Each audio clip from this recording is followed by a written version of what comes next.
Hi, my name is Maria Collins, and today we will be making my green chili cookies. These are actually designed to go with hatch chili peppers, which come out of New Mexico, and they're only available about once a year.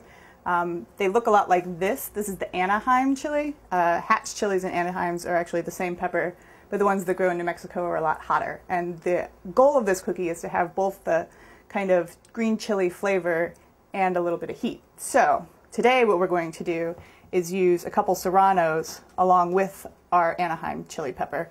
These are available in a lot of stores.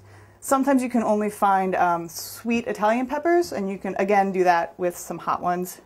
This is what they call a jalapeno in Boston, but it doesn't really look like what I'm used to in Texas. But you could use a couple of these, but again, you want a lot of flesh as well. The poblano, if you can find them, are another great substitute. They do have the heat.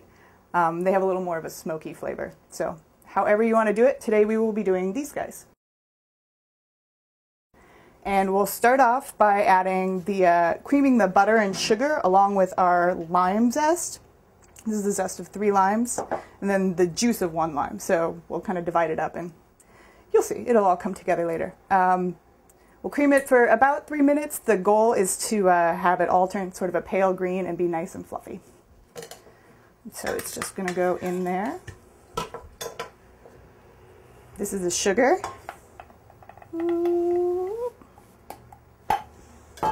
And the lime.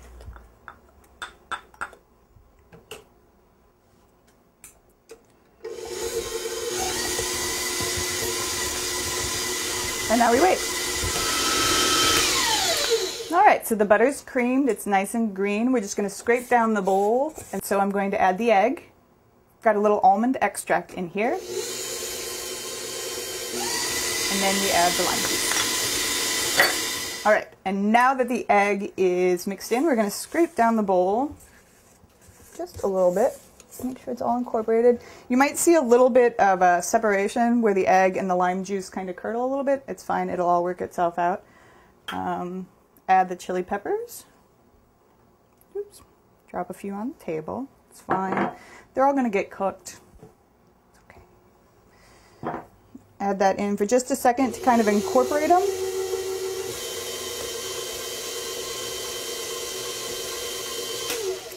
And then we add our dry ingredients. Now, I left these out to show you. So this is a 1/4 cup of my super coarse stone ground cornmeal, and then some fine white cornmeal. And it can all be yellow, it can all be white, whatever you got. It'll taste tasty either way. And I've done it with either. The rest of my dry ingredients: oat flour, white whole wheat flour, the leavener, and salt.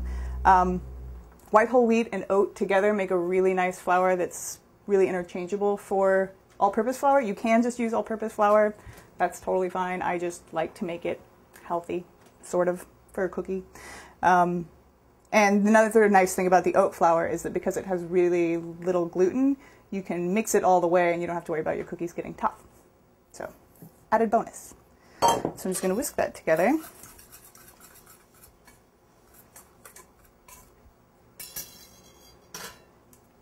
And then I will dump it all in.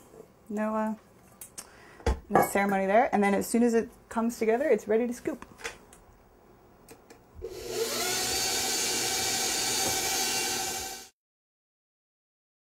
This should make about 3 dozen cookies, more or less. I'm using a number 60 scooper. This is something you pick up at any restaurant supply store, A-Smart online. It has to do with the number of scoops, but it's either per gallon or per pound. I don't really remember which, but there it is. And these guys will puff, but they won't really spread, so you can put them fairly close together. So I will put at least 18 on each sheet. And then they will go into the oven at 375 for between 16 and 20 minutes. In my oven, it takes about 17.5 minutes, so check them around 16. It may take a little longer. You just want them to be kind of golden brown around the edges. And not too much color on top. And because there's white whole wheat, they will be a little bit darker than an all-purpose flour, but not a lot. So now our cookies are out of the oven, and I've moved the sheet, the parchment paper that they were baked on underneath them to catch the spills when we glaze them. You want to wait until they're cool to the touch, because if they're still warm, the glaze just kind of slides right off and it's wasted. So measured out the the 2 limes, the remaining lime juice, and for every tablespoon, I measured out a 1/3 cup of powdered sugar. So there were 3 tablespoons, so it made up a cup of sugar. It kind of varies. Some limes are more juicy than others, and so if you don't measure it out, your consistency isn't always the same. But you can always eyeball it too. If it's thicker, you'll get a whiter glaze, and if it's thinner, it'll be just kind of a sheer thing. Anyway, lime juice, and then just a pinch of salt. The salt balances out the bitterness in the lime. Salt inhibits your flavor receptors, the bitter flavor receptors on your tongue, so it makes it more mellow. And I'll just whisk this until it's smooth and no lumps. All right, and that's the consistency you're going for. And then you just drizzle it over the top. And that's why you have your sheet underneath to catch. Or, you know, you can clean your table too.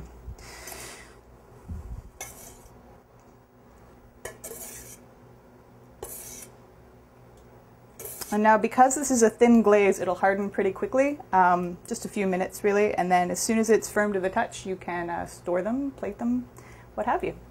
Those are the green chili cookies.